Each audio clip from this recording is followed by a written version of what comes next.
గూడు కట్టుకోవడానికి మంచి చెట్టు కోసం వెతుకుతోంది రామచిలుక. పెద్ద కొమ్మలతో గుబురుగా ఉన్న చెట్టు దానికి చాలా నచ్చింది. అక్కడే గూడు కట్టుకోవాలనుకుంది.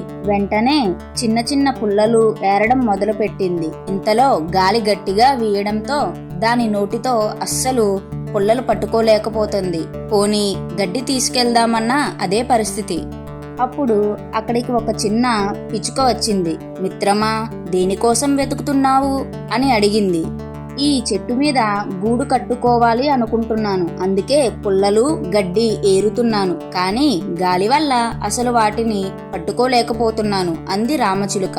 అవునా, నేనేమైనా సాయం చేయాలా అని అడిగింది పిచ్చుక.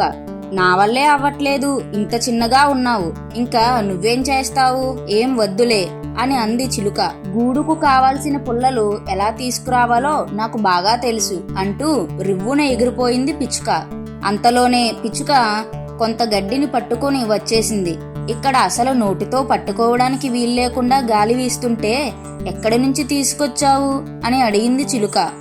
గడ్డిని పక్కనే ఉన్న కొలనులో నుంచి తీసుకొని వస్తున్నా, తడిగా ఉన్న గడ్డి కదా, అంత సులభంగా గాలికి ఎగిరిపోదు అని చెప్పింది పిచ్చుక.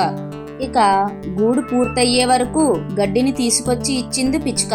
చిన్నదానివని నీకు ఏ పని రాదనుకున్నాను, కానీ కొన్ని పనులు చేయడానికి ఆకారం వయసు కన్నా ఆలోచనే ముఖ్యమని తెలియజేశావు. నీకు కృతజ్ఞతలు మిత్రమా అంది చిలుక. ఈ కథ యొక్క నీతి ఏమిటంటే, పని చేయడానికి ఆకారం కాదు, ఆలోచనే ముఖ్యమైంది. ఇలాంటి మరిన్ని కథల కోసం లైక్, షేర్ అండ్ సబ్స్క్రైబ్.